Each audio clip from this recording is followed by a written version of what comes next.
Bonjour à tous et bienvenue sur le plateau de Bonjour chez vous. Je suis très heureuse de vous retrouver aujourd'hui pour cette dernière émission de la semaine. Aujourd'hui, notre thème du jour est jeunes et au service de Dieu. Cette émission est pour vous les jeunes. Et aujourd'hui, c'est Annabelle qui va nous apporter la pensée du jour. Et nous terminerons l'émission avec la rubrique C'est mon histoire, dans laquelle j'ai reçu les pasteurs Atom et Nadège Mbouma qui nous ont raconté comment ils ont commencé à servir le Seigneur alors qu'ils étaient très jeunes. Voilà, vous connaissez le programme, je vais retrouver les chroniqueurs.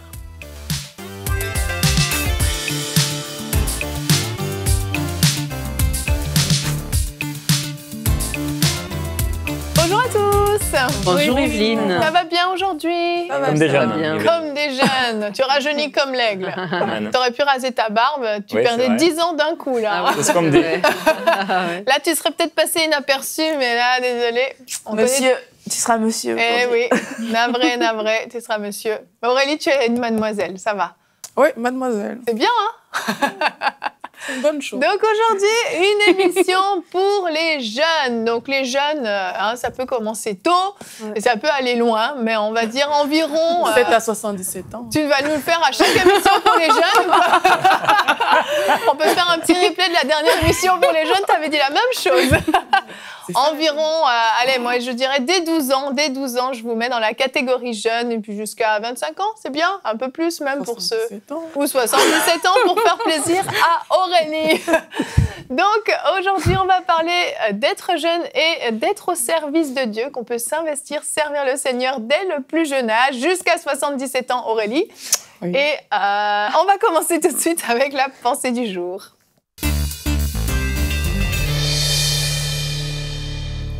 Annabelle, le titre de ta pensée, que personne ne méprise ta jeunesse. Et oui, c'est ce que Paul a dit à Timothée, que personne ne méprise ta jeunesse, mais encore plus sois un modèle pour les croyants par ta conduite, par tes paroles, par ta foi, par ta pureté. Donc oui, les jeunes peuvent être utilisés par Dieu. Et quelquefois, c'est paradoxal. On veut que les jeunes servent Dieu, on veut que les jeunes suivent le Seigneur. Puis quand ils commencent à faire des choses pour le Seigneur, oh non, non, ils s'en font trop, ils sont trop spontanés, ils sont incontrôlables, ces jeunes. Mais c'est ça la jeunesse et c'est formidable que vous, les jeunes, vous puissiez servir le Seigneur. Et on reproche souvent aux jeunes leur côté un petit peu foufou et leur côté d'insouciance. Mais la Bible nous dit dans Proverbe 20 au verset 29, la force et la gloire des jeunes gens. Et c'est ce qui fait la caractéristique de la jeunesse et ce qui fait que vous, les jeunes, vous êtes super qualifiés pour servir Dieu d'une façon efficace et d'une super façon. Vous êtes ceux qui n'avaient pas peur de prier jusqu'à je ne sais pas quelle heure, de faire des heures et des heures de voiture dans une voiture totalement pourrie, complètement coincée, sans climatisation, sans chauffage, sans essuie-glace.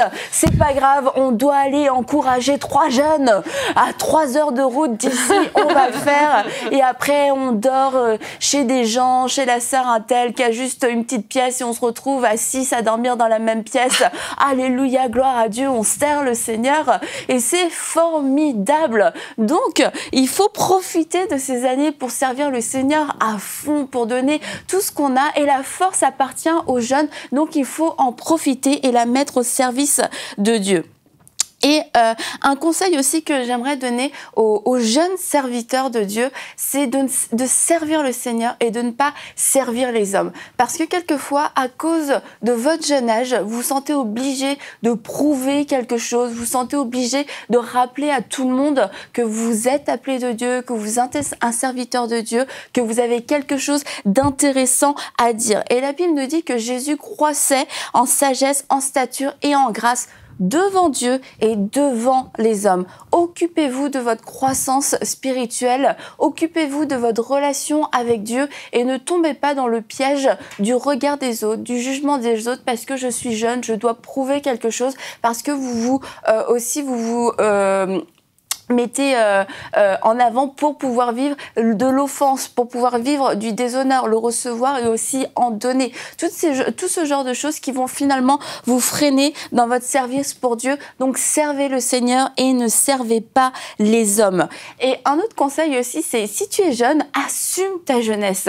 N'essaye pas de faire le vieux. N'essaye pas de faire comme si tu avais X ans, d'accord? Je vais pas donner l'âge. N'essaye pas d'imiter peut-être ton pasteur ou un homme de Dieu, une femme de Dieu que tu as vu, mais qui a genre juste 40 ans de plus que toi. Tu as commencé à parler comme eux, tu as commencé à t'habiller comme eux, à raconter les mêmes choses qu'eux. C'est trop bizarre parce que toi, tu as 20 ans, ils en ont 60 et tu es là en train de raconter comment tu es devenu grand-père alors que tu n'es pas devenu grand-père. Assume ta jeunesse.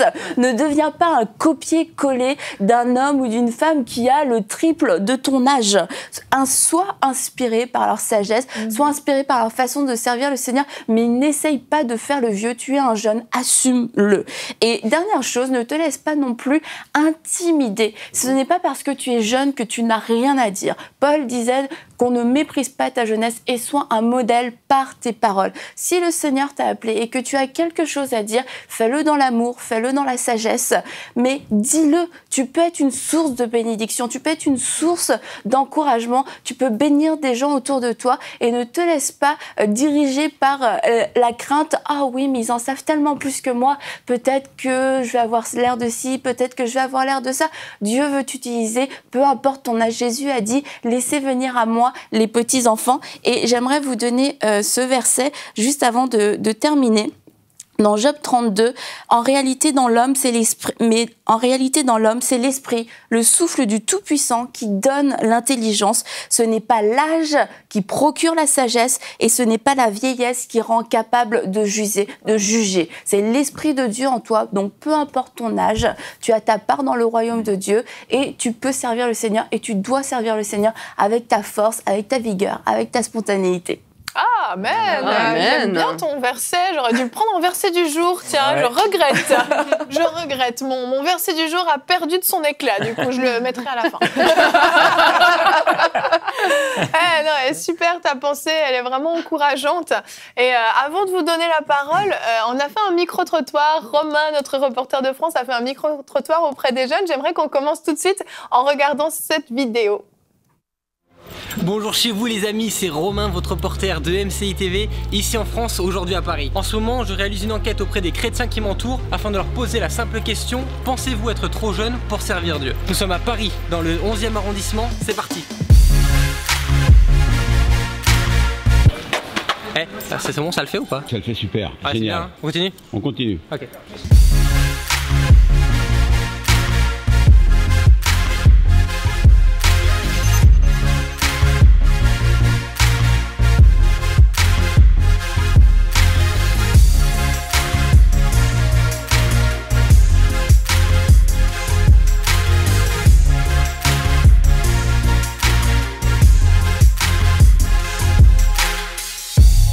Je suis avec Nathan, salut Nathan. Bonjour. Je suis avec Théophile, salut Théophile. Salut. Je suis avec Emmanuela, bonjour Emmanuela. Bonjour. Est-ce que tu penses être trop jeune pour pouvoir servir Dieu? C'est vraiment un appel où Dieu t'appelle à vraiment le servir. Et tu peux commencer très jeune, hein. Tu peux commencer juste à faire les offrandes. C'est rapide, c'est pas compliqué. Et après, en grandissant, tu peux aider les jeunes à faire les ados et tout ça quoi. Il n'y a pas un âge où on doit commencer à servir Dieu. Non, je pense qu'on peut servir Dieu à tout âge, qu'on soit vieux ou beaucoup plus jeune, on peut servir Dieu. Il y a des gens qui peuvent commencer à 5 ans, peut-être même à 6 ans. C'est pas une question d'âge, je pense, c'est vraiment juste une question de choix. Je pense que toute personne à n'importe quel âge peut servir Dieu. Je pense qu'il nous met des choses à nous tous dans notre cœur, dans nos vies. Si on reste à l'écoute du Saint-Esprit, il nous parle. Pour moi, oui et non. Je pense que non, parce qu'on pourrait dire qu'on peut commencer à n'importe quel âge, qu'un appel peut se déclencher vraiment à n'importe quel âge. Et je te dirais oui, parce que je te pense que pour servir Dieu, c'est une forme de marche et de maturité. Et que quand on commence un peu trop jeune, on n'a pas cette maturité ou même ce clin d'œil quand on lit la Bible ou quand on prie pour voir les choses avec notre expérience, voir les choses avec comment on les a vécues dans notre vie. Et qu'est-ce que tu dirais à quelqu'un de ton âge qui hésiterait et qui dirait non, je suis trop jeune pour servir Dieu? De d'abord prendre le temps de prier. Dès que tu sens dans ton cœur que tu es prêt, ben sers Dieu. De prier et d'écouter le Saint-Esprit pour qu'il parle à cette personne. On est tous uniques, on a tous nos dons et on s'en sert et c'est tout. Il n'y a pas d'âge, il n'y a pas de mentalité ou de je sais pas quoi. C'est juste Dieu qui est là et qui nous remplit à n'importe quel âge. Ok, super. Et toi, qu'est-ce que tu fais concrètement, par exemple? J'essaie, par exemple, oui, de donner des pièces aux gens pauvres. J'ai le chant et le théâtre. Moi, je fais pour l'instant la vidéo en fait à l'église et je filme juste en fait. Ok, super. Merci pour tes réponses. Voilà. Hey, merci à tous d'avoir suivi cette enquête. C'était Romain, votre reporter de MCI TV, ici en France, aujourd'hui à Paris. Et on se retrouvera très prochainement pour de futures vidéos. En attendant, moi, je vais me coucher. À la prochaine. Allez, bonne nuit Romain. Tu vois, ça c'est un jeune. Ça, c'est un jeune. Qui aime les belles voitures. Qui aime les belles voitures, les Maserati. Et oui, il en rêve, le Romain, il en rêve. D'ailleurs, il travaille à mes côtés. Il travaille à tes côtés, exactement. Il m'amène avec moi dans mes conférences. Oui. Il était très content d'aller en Guadeloupe et de pouvoir profiter de la piscine pendant que je priais. C'est ça aussi la jeunesse. Oh, il n'a pas fait que ça, il a travaillé aussi. Il a bien travaillé. Mais c'est vrai, c'est un jeune qui est vraiment au service de Dieu. D'ailleurs, avant de partir au Canada avec Annabelle, donc c'était il y a un peu plus de 8 ans, donc il était 8 ans plus jeune que ça. Ben oui. Et je lui avais dit un jour, Romain, tu travailleras pour moi. Oh. Et je lui ai dit, parce que je voyais qu'il commençait à jouer avec son petit logiciel de vidéo et tout ça. Et je lui ai dit, continue à faire ce que tu fais, vraiment, deviens excellent, et un jour, tu verras, on travaillera ensemble. Et il a persévéré, et aujourd'hui, vraiment, il travaille avec moi. C'est glorieux, chaque ça. mois, en mission. D'ailleurs, il a fait une vidéo pour les jeunes qui nous écoutent, qui veulent peut-être... Il a raconté son témoignage dans son dernier vlog sur sa page YouTube, c'est ça, sa chaîne YouTube. Ah, moi, je suis pas très très jeune, par contre. Là, je me suis grillée. Romain Issa.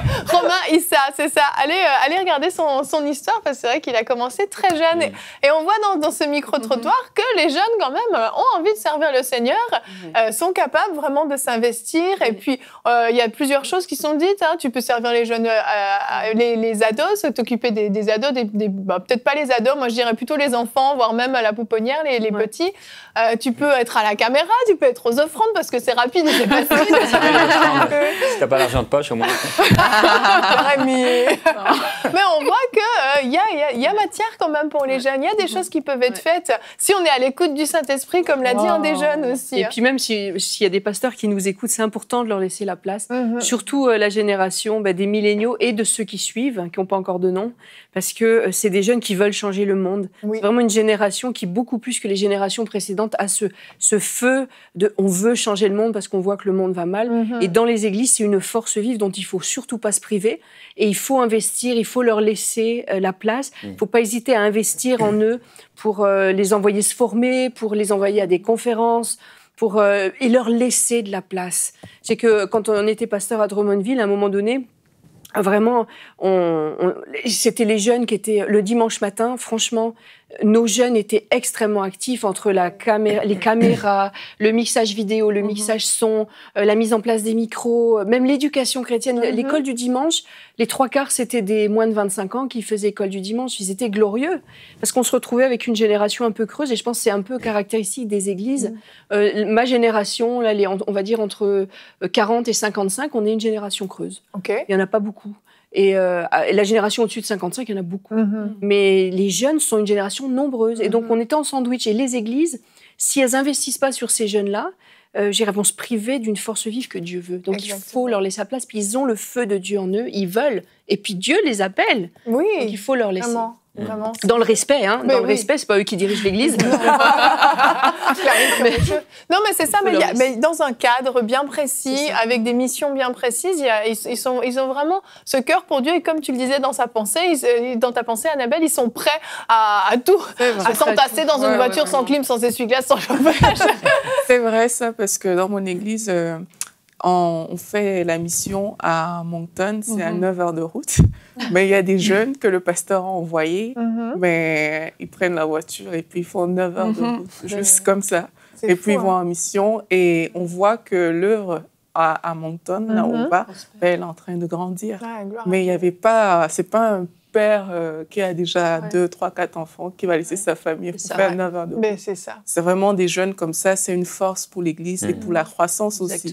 Parce qu'on a appelé à se développer et c'est des jeunes qui ont la facilité à aller dans la rue pour évangéliser, pour parler du Seigneur, aller implanter d'autres églises. C'est vraiment des jeunes, c'est une force qu'on ne doit pas négliger. Vraiment. Même les jeunes ne doivent pas négliger cette force-là parce qu'elle est vraiment... Mais c'est ça, c'est que c'est bon pour l'Église, mais c'est bon pour eux-mêmes aussi, parce que eux, en servant le Seigneur, ils alimentent leur foi, ils forgent leur expérience, ils apprennent à compter sur Dieu, ils apprennent à être à l'écoute du Saint-Esprit. C'est vraiment, en fait, la vie chrétienne sans le service pour Dieu, c'est pas grand-chose, il reste plus grand-chose. Servir Dieu, ça fait partie de notre vie, c'est notre essence. Donc si les jeunes, une fois qu'ils ont fini l'école du dimanche, on décide que ils ont juste à s'asseoir dans l'église et à attendre que le temps passe, ils sont tellement à donner et à faire. Nous, notre nièce, elle a 10 ans et ils ont un groupe de maison avec dans sa famille de l'église et elle a dit dernièrement moi j'aimerais trop animer le groupe. Mais tu vois, je trouve ça super qu'elle ait eu l'audace de le dire, c'est vraiment ce qu'elle avait envie de faire et du coup le dimanche d'après elle a dit je vais rester dans la salle parce que je veux suivre le message et je vais animer le groupe et je vais animer ce groupe vie la semaine prochaine. C'est génial. Mais je trouve ça vraiment super. Et puis ses parents n'ont pas du tout la raison, non, t'es trop petite. C'est comme, waouh, c'est super, écoute, vas-y, reste dans la salle, écoute le message. Et puis c'est sûr qu'elle va pouvoir participer, qu'elle va pouvoir dire ce qu'elle a vécu. Et puis franchement, les gens du groupe Vie, elle peut dire quelque chose, vu que c'est une enfant, tout le monde est, waouh. Et il y a plein de révélations, juste parce que c'est elle qui le dit. C'est vrai, comme quoi tout peut être fait en fait à tout âge et c'est vrai qu'il y a vraiment des besoins. Donc vous êtes jeune, toi qui nous écoutes, t'es jeune, tu te dis, moi j'ai envie de servir Dieu, mais je me sens pas à la hauteur. Je pense que je connais pas encore assez ma Bible, je prie pas assez. Vous pouvez peut-être vous limiter, mais sachez que Dieu peut se servir de vous, même maintenant, même à ton âge là, Dieu peut se servir de toi, faire des choses avec toi.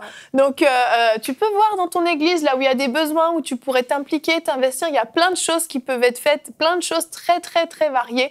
Donc, ne te limite pas à cause de ton âge, mais si tu as un désir dans ton cœur de servir Dieu, vas-y. Puis, on l'a vu dans la vidéo, il y en a le plus jeune, là, il disait qu'il donnait des pièces aux pauvres. C'est aussi une façon de servir Dieu, d'aider les autres, d'aimer les autres, de poser des actions au niveau même de leurs parents, de leurs frères et sœurs, etc. Il y a plein de choses qui peuvent être faites, donc il ne faut pas se limiter. Et là, on va regarder maintenant le témoignage de pasteur Nadège et Atoms Mbouma qui ont partagé justement comment eux, ils ont commencé à servir le Seigneur, comment ils ont rencontré le Seigneur. Donc, c'est leur témoignage personnel et puis comment ils ont commencé à servir Dieu très, très jeunes. Je vous laisse regarder tout de suite dans la rubrique « C'est mon histoire ».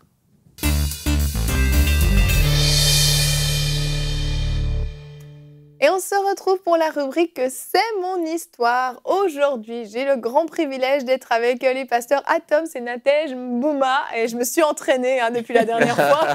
Ça marche. Ça marche bien, je sais prononcer votre nom. Vous êtes donc les pasteurs principaux de l'église Philas. Cité d'Exaucement. Merci de m'aider à chaque fois au cas où je m'embrouillerais. Et au Congo, c'est ça? Donc, dans quelle ville exactement? À Kinshasa. À Kinshasa même, à la capitale, ok. Voilà. Et vous êtes également les fondateurs de l'école Rema Worship, exactement. Voilà, pour conducteur de louange, voilà, modérateur, voilà. Tout à fait. Et puis, vous faites partie, les gens vous connaissent surtout aussi par rapport au groupe Gaël. Bien sûr. Je pense que ça, c'est quand même la référence. Oui. Beaucoup de monde apprécie ce groupe, apprécie ce que vous faites. Et aujourd'hui, on va aller un petit peu, on va prendre une machine à remonter le temps. On va revenir dans votre jeunesse à tous les deux, alors que vous ne vous connaissiez pas encore. Et puis, on va voir comment vous avez tous les deux eu un cœur de serviteur pour Dieu. Dès votre plus jeune âge, vous avez choisi de vous mettre à part, de servir le Seigneur. Et puis, jusqu'à aujourd'hui, donc on voit que c'était une nécessité finalement. Et puis, on va voir les défis que vous avez pu rencontrer après votre conversion, etc. Et on va commencer par vous, Nadège. Vous avez grandi dans une famille chrétienne? Oui, il faut dire ça comme ça. C'est ma mère qui nous emmenait dans des réunions de prière. Je me souviens, quand j'étais encore très petite, nous a emmenés dans une campagne d'évangélisation, je crois à Téléosborne et tout ça. Et j'ai grandi comme ça, dans cette ambiance-là, d'aller à l'église et revenir, mais sans pour autant avoir une relation personnelle avec le Seigneur. C'était comme culturel, donc vous avez l'habitude d'aller à l'église. Mais arrivé à l'âge de 12 ans, j'ai pris conscience. Au fait, il y avait un désir dans mon cœur. Je commençais à me dire, moi, je veux être ce modèle qu'on m'enseigne quand je vais à l'église. Être cette personne qui craint Dieu, qui obéit à Dieu et tout ça. Ça devenait comme... ça commençait à me déranger dans mon cœur. C'est fou, c'est jeune quand même pour oui, ressentir ça. Vraiment, je hein. dis toujours que c'est une grâce aussi. Vraiment. Et ça commençait à me déranger. Je sentais vraiment ces dérangements dans mon cœur. J'ai dit, je veux être comme on m'enseigne dans la parole de Dieu. Et arrivé à l'âge de 12 ans, excusez-moi, j'ai donné ma vie à Christ. Et c'est vrai que c'était bien, mais c'est pas évident à cet âge-là. Oui. Parce que tout ce qu'il y a autour de toi, tout ce qu'il y a, que ce soit à l'école, que ce soit dans ton milieu de tous les jours, c'est plus contraire à ce qu'on t'enseigne, que ce soit dans la Bible, que ce soit à l'église. Et vivre cette nouvelle vie de Christ, mais dans les milieux où c'est pas aussi propice que cela, c'était très difficile. Chaque jour, tu dois lutter. Tous les jours, tu dois te dire, Nadège, ne lâche pas, tu as pris la bonne décision. Mais c'est vrai que c'était des fois aussi, tu pouvais t'arrêter pour te dire, est-ce que... À cet âge-là, c'est facile de se dire je veux suivre le mouvement, en fait. C'est plus facile. Oui, plus facilement. Comment vous avez fait pour résister justement au monde, en fait, à l'appel du monde, finalement? C'était vraiment plus écouter la parole de Dieu, plus aller aussi encore écouter à l'église, parce que c'est ça qui donnait la force, parce que des fois, tu pouvais être déprimé comme ça, parce que tel a parlé, une amie a parlé, mais quand tu écoutes la parole de Dieu, ça te renforce encore dans cette décision. Et puis, vous savez que dans cet âge, on n'aime pas être différent. Oui. On n'aime pas souvent être différent, qu'on te prenne comme quelqu'un de différent. Mais avec la parole de Dieu, ça m'a aidé. Prier aussi seul, demander l'aide du Saint-Esprit, c'est pas aussi évident, la pression du monde et tout. Mais ça s'est très bien passé et c'est comme ça que j'ai évolué. Dans cette vie, la jeunesse et tout ça. Mais après un moment, c'est seulement... Au fait, j'étais à l'église, je chantais, mais c'est seulement, je crois, vers 17 ans, 18 ans, quand j'ai eu mon bac, j'ai compris vraiment dans quoi le Seigneur m'appelait. Okay. Et c'est comme ça que j'ai commencé à servir le Seigneur. C'était pas aussi évident, ça c'est une autre histoire encore, pour accepter vraiment ce que le Seigneur voulait. J'ai toujours l'habitude de dire, j'ai été vraiment jeunesse, quoi. Il fallait vraiment que le bateau sombre, ou bien qu'on me jette dans l'eau pour que je comprenne finalement ce que le Seigneur voulait. Et c'est comme ça que j'ai commencé à servir le Seigneur. Et c'est ça, au niveau de la louange, c'était une implication dans l'église? Oui, j'étais à l'église, j'étais à la Compassion, chez le pasteur Marcelo Tounassi. Oui. Donc j'étais là-bas. Là-bas que j'ai chanté à la chorale, on conduisait les cultes. Et c'est comme ça que j'ai servi le Seigneur jusqu'à... j'ai intégré aussi Gaël. Ça, c'était à quel âge environ? C'était vraiment à peine 20 ans. Ok, c'était jeune quand même. C'était très jeune. C'était pas facile, surtout avec mon père, parce que mon père avait des projets pour moi et tout ça. Et lui dire comme ça que je vais faire la musique. Déjà, pour mon père, pour lui, c'était du gâchis de faire la musique et tout. Je lui ai dit, c'est ce que je veux. Et mes frères l'ont convaincu, l'ont dit, bon, tu veux que ta fille étudie, mais accepte quand même qu'elle étudie ce qu'elle veut. Et c'est comme ça qu'il m'a laissée. Je suis allée à l'Institut national des arts chez nous. J'ai fait la musique là-bas. Et j'ai un diplôme en musique. Et c'est comme ça que j'ai commencé avec l'œuvre du Seigneur. J'ai commencé jusqu'à ce que... Et il n'y a jamais eu un moment où il y a eu justement cette envie de suivre le mouvement, de marcher comme les autres jeunes, de se dire c'est trop difficile de suivre le Seigneur. Bien sûr qu'à un moment, je me demandais même, suis-je normale au fait? Je me suis posé cette question. Suis-je normale? Je ne fais pas ça, je ne fais pas ça, je ne fais pas ça. Tout, je fais pas... Bon, en fait, j'avais l'impression que tout ce que tout le monde pouvait faire, je ne le faisais pas. Et j'avais l'impression, comme je me dis, mais on ne me vole pas ma jeunesse, là. C'était vraiment des questions qui sont venues aussi. Mais après, comme j'ai dit, avoir aussi des bonnes personnes autour, c'est très important. Quand on pose des questions, les gens qui te disent, tu as des bonnes personnes à qui tu poses des questions qui disent non. Tu as pris la bonne décision, vas-y avec le Seigneur, ne lâche pas et tout ça. Et puis, en allant à l'église, en écoutant la parole de Dieu, en écoutant des prédications, c'est ça, au fait, qui m'ont aidé à rester sur le droit chemin. Ouais, c'est de bons conseils, c'est ça, de s'attacher à l'église, d'être bien entouré. L'adolescence, c'est pas aussi facile. Si vraiment j'ai un message à donner aux adolescents, leur dire que ça sera jamais facile. Ne pensez pas que si vous recevez le Seigneur, tout devient facile dans la vie. Ça sera toujours un combat de tous les jours, de te battre pour rester sur la voie, parce qu'avec toutes les sollicitations du monde, c'est vraiment très important de rester ferme et de persévérer. Amen, amen. Merci beaucoup. Et vous, Pasteur Atom, ça s'est passé ailleurs, différemment, mais il y avait cette même soif, ce même cœur qu'on peut retrouver dans l'histoire de Pasteur Nadège. Bien sûr, j'étais aussi très très jeune, plus ou moins vers les mêmes âges. Et puis, alors, on a décidé avec quelques frères de la famille de se rendre en vacances. Et on voulait aller au village, un peu savoir les origines des parents. Nous sommes allés au village pendant une période où, à cette époque de l'année, les enseignants étaient en grève. Donc, nos vacances, on ne savait pas combien de temps ça allait prendre. Ça allait durer plus. Donc, on est parti dans un contexte où on s'y attendait le moins. On venait de la ville et là, on est allé au village. Alors, c'était un tout autre monde. On dormait trop tôt, 18h, parce qu'il n'y avait pas d'électricité. Il faisait déjà noir. Wow, génial, à l'adolescence. Wow, c'était vraiment une merveilleuse expérience d'une certaine manière. Jusqu'à ce que ça commence à devenir un peu bizarre. Et puis, le temps qu'on a passé là-bas m'a permis de bien ressentir ce vide dont on parle. De se poser des questions importantes, des questions existentielles, en se disant pourquoi je suis sur la terre? Qu'est-ce qu'il y a, tout ça? Et ça commençait à faire monter dans mon cœur une soif de Dieu. Je commençais à fréquenter l'église la plus proche, on était avec des frères. Je me souviens d'ailleurs, une fois, on a répété en se disant, on va chanter. Ouais. Alors, une flamme de Dieu a commencé dans mon cœur. Et un jour, je me suis dit que je devais aller au culte. Bon, il fallait marcher quand même à 4 à 10 km à pied. Et je devais marcher. Et je ne sais pas comment, mais je pensais que ce jour-là, il y avait culte. Donc, je me suis préparé. Je suis allé prendre mon offrande. Ce n'était pas de l'argent. On ne partageait pas de l'argent à ce moment-là. Donc, on ne s'en servait presque pas. Les gens échangeaient. Donc, je suis allé chercher des rameaux pour aider à la construction de l'église. Et des tubercules de manioc, parce que c'est avec ça qu'on faisait le repas principal qu'on appelle chez nous le foufou. Donc, j'ai préparé mon offrande. J'ai fait la marche. Je suis arrivé jusqu'au culte. Il n'y avait personne. Je me suis dit, bon, je suis arrivé peut-être plus tôt. J'ai attendu. Et puis, j'avais mon petit Nouveau Testament, les Nouveaux Testaments de Gédéon, vous savez. J'ai lisé dedans et je suis allé à la fin. Là, on vous aide à recevoir le Seigneur. Je fais tout cela et j'ai ressenti cette grande paix dans mon cœur. Je compris qu'il y avait une grande passion dedans de moi. Et ça, ce jour-là, j'ai dit, Seigneur, quand je rentre en ville, toute ma vie n'est plus la même. C'est complètement fini. Et il n'y a jamais eu culte. Un engagement. Un véritable engagement avec Dieu ce jour-là. Et il n'y a jamais eu culte ces jours-là, figure-vous. C'était un culte personnel avec Dieu.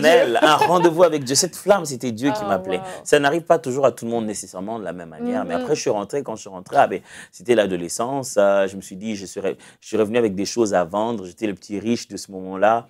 Et puis après, un jour, en marchant avec un frère, on a voulu faire ce que les jeunes faisaient à notre époque.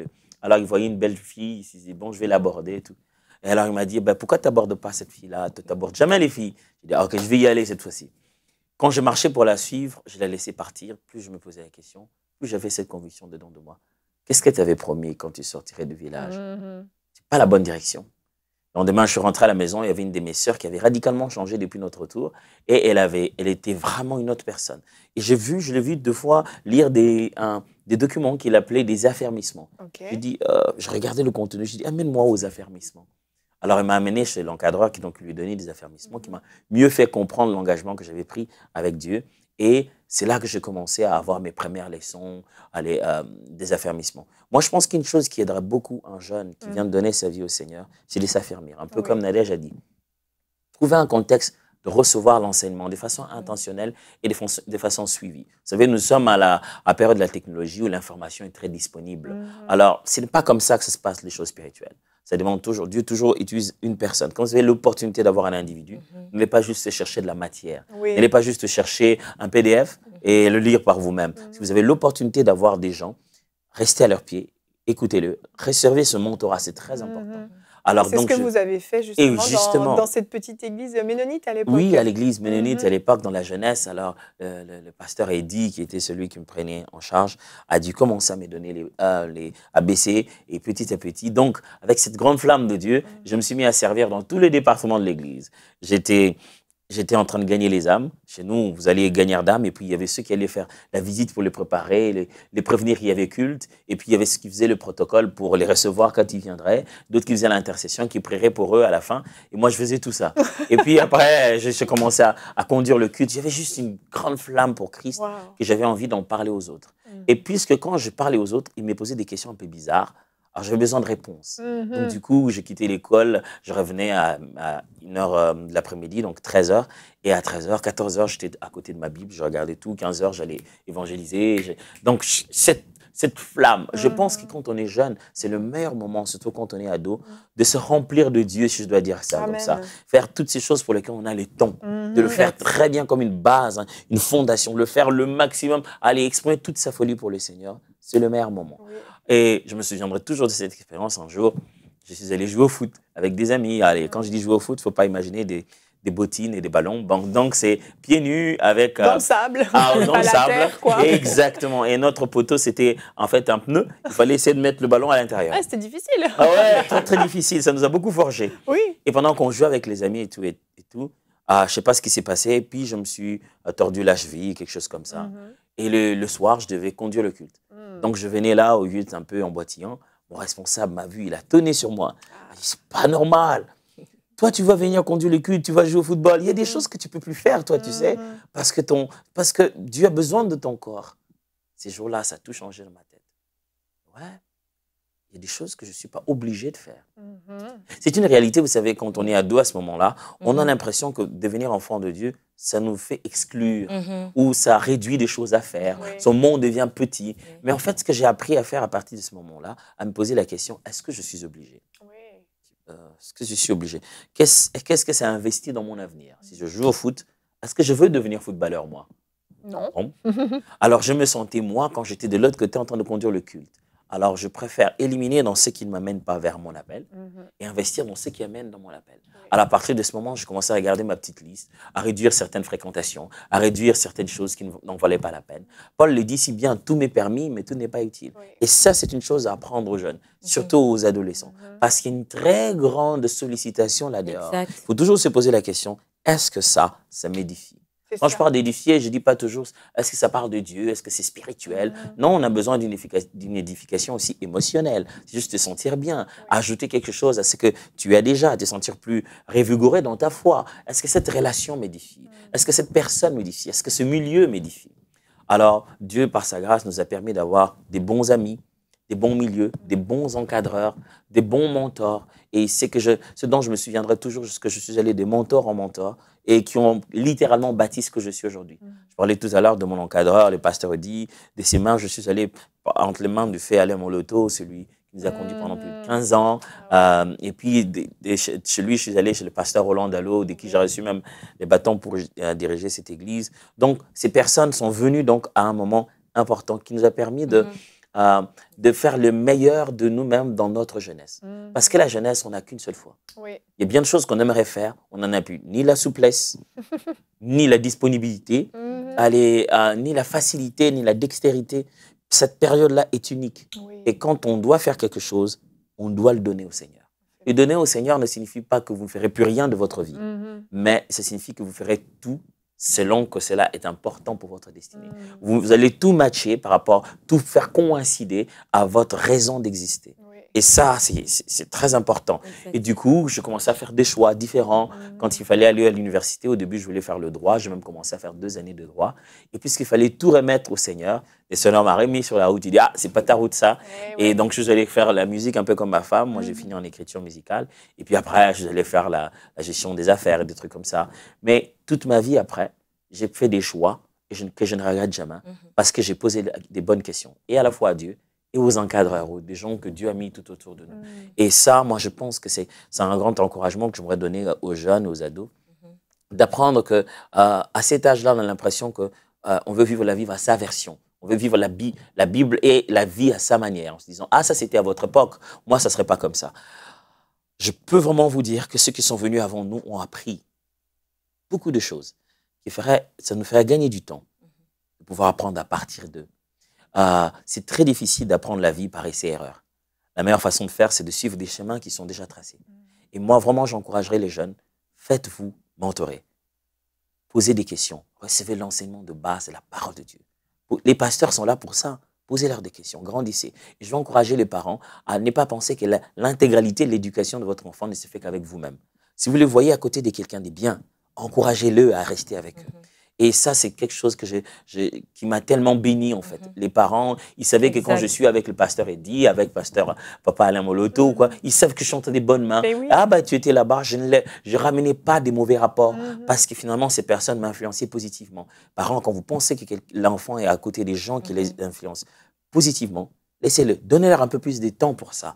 Donnez-leur le temps d'être en contact avec ce qui va enflammer leur foi. Et je m'aimerais insister encore, très chers frères et sœurs, jeunes, vous qui m'écoutez, vous ne pouvez pas vivre une vie chrétienne seul.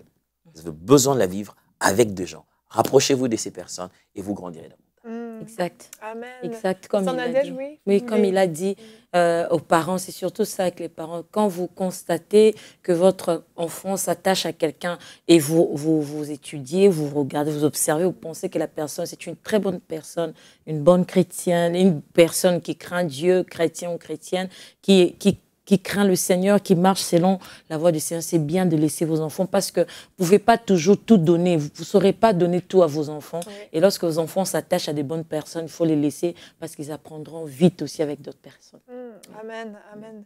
J'aime beaucoup dans votre histoire, Pasteur Atom, ce moment où vous avez comme choisi de vous couper du monde et renoncer à certaines choses, pas par obligation. C'est pas « je ne dois plus faire ça ». Et certaines fois, les jeunes chrétiens vont penser « je ne dois plus faire ça parce que je suis chrétien, j'ai plus le droit de faire ça, j'ai plus le droit de faire ça, j'ai plus le droit de faire ça ». Puis finalement, la vie chrétienne a l'air vraiment nulle. C'est prison carrément. Exactement. Oui. Alors que non, c'est un choix. C'est est-ce que ça m'est utile réellement? Est-ce que je vais investir mon temps là-dedans? Et à quoi Dieu m'appelle? Et c'est ça, peut-être que pour vous, le foot, c'était pas une bonne idée, mais peut-être que pour d'autres jeunes, c'est une très bonne idée parce que Dieu veut se servir d'eux dans ce milieu-là. Et c'est ça que j'aime vraiment beaucoup par rapport à ça. Et est-ce que vous aimeriez, juste pour terminer, justement encourager les jeunes par rapport à ces décisions qu'ils doivent prendre dans leur vie, peut-être couper certaines choses et les encourager par rapport à ça? Je crois que dans la vie, on fonctionne un peu comme toutes les autres matières dans le monde. C'est-à-dire que si vous avez le feu, vous ne pouvez pas le mélanger avec de l'eau. Mais chacune de ces deux matières est très, très importante dans son contexte. Alors, dans la vie, nous sommes aussi comme ça. Vous ne pouvez pas vous mélanger à certaines choses parce qu'elles vont complètement tuer votre destinée. De la même manière qu'on a besoin de mélanger certaines autres choses. Ils ne peuvent vivre mieux qu'ensemble. Alors, il y a des choses aussi que vous devez vous y attacher pour que cela fasse accélérer votre destinée. Alors, quand vous remarquez qu'il y a une chose qui vous tue, qui tue ce qui est en vous, abandonnez la chose. Même si ce n'est pas un péché en soi. Abandonnez-la seulement pour vous attacher à votre destinée. Ça peut, je l'ai donné l'exemple ici, moi, le foot, ce n'était pas ma destinée, j'ai mis le foot de côté. Pas parce que le foot était un péché, mais le foot m'empêchait de faire ce pourquoi j'étais appelé. À force de rester footballeur, je n'allais pas être le pasteur. Alors, mais certains ne devront peut-être jamais être pasteurs. Ils devraient s'installer à être footballeurs. Alors, mettez-vous dans la chose qui va vers votre destinée. Et comment le savoir? Allez poser la question à votre Créateur. Passez du temps avec lui et dites-lui pourquoi tu m'as créé. Vous allez petit à petit trouver des chemins tout tracés dans votre cœur qui vous indiquera dans quoi vous devez être. Et faites un choix. Mettez de côté ce qui vous est secondaire. Concentrez-vous d'abord à ce qui est primordial. Votre destinée, comment Dieu l'a conçue. Et ça, c'est mon encouragement. Amen. Merci. Merci pour vos deux histoires qui sont vraiment super édifiantes. Merci d'être venu sur le plateau de C'est mon histoire. Et moi, je vous dis à bientôt, j'espère. À bientôt. Merci beaucoup. Merci. Un super témoignage, encore 2 super témoignages parce qu'ils ont tous les deux raconté leur histoire et c'est vraiment encourageant pour les jeunes qui nous écoutent de voir que on peut rencontrer le Seigneur très tôt et puis on ne doit pas forcément attendre des années et des années avant de commencer à agir pour le Seigneur, de porter du fruit. Il y a des choses à faire. Et Jérémy, est-ce que tu as quelque chose à dire avant de conclure cette émission? Parce que je te voyais sur l'iPad, donc je pense que tu as quelque chose à dire. Je cherchais un verset en fait. Ok, oui. Mais si on a le Nouveau Testament aujourd'hui, en tout cas les lettres de l'apôtre Paul, c'est à cause d'un enfant qui à un moment a sauvé la vie de l'apôtre Paul en disant que des gens voulaient le tuer. Je crois que c'était son neveu, si je ne me trompe pas. Oui, ça me dit quelque chose. Extraordinaire quand même l'impact de cet enfant. C'est vrai, tu as raison. Et voilà, c'est ce que je voulais dire. Je suis sûre que tu as envie d'encourager les plus jeunes parce que toi, tu aimes les jeunes, les ados et tout ça, tu as un cœur pour eux et tu crois en eux, vraiment. Donc, je suis sûre que tu as envie de les encourager. Non, il reste 50 secondes, je vais te les donner. Tu me les donnes? Ok, bon, tant pis pour toi, tu ne te plaindras pas. Ils peuvent suivre Prière Inspirée, j'ai fait avec d'ailleurs Heidi, on a fait une semaine spéciale pour les enfants et pour les jeunes aussi. Exactement, c'est vrai, vous pouvez aller regarder comment elle s'appelle cette semaine-là, tu te souviens? Je crois qu'il y en avait une pour les 18-25 ans et une autre pour les 12-18 ans. C'est ça, allez regarder en replay sur le site enseigne-moi.com, effectivement, c'était une super bonne série. D'ailleurs, dans cette émission, Heidi parlait de la sortie de son livre L'étranger, il est sorti cette semaine, donc vous pouvez déjà vous le procurer. Il était, petite pub. Non, mais elle l'annonçait dans l'émission, mais je suis la maman, mais elle l'a annoncé dans l'émission et plusieurs depuis ont demandé, donc c'est disponible. Oui, et on va le présenter dans Bonjour chez vous dans quelques semaines, c'est prévu. Merci à tous et vous, chers jeunes, n'oubliez pas que Dieu veut faire quelque chose avec vous, au travers de vous. Ne vous limitez pas, vous n'êtes pas trop jeunes. Et merci à tous d'avoir suivi cette émission. On se retrouve la semaine prochaine pour encore plein d'émissions de Bonjour chez vous. Bon week-end, bye bye.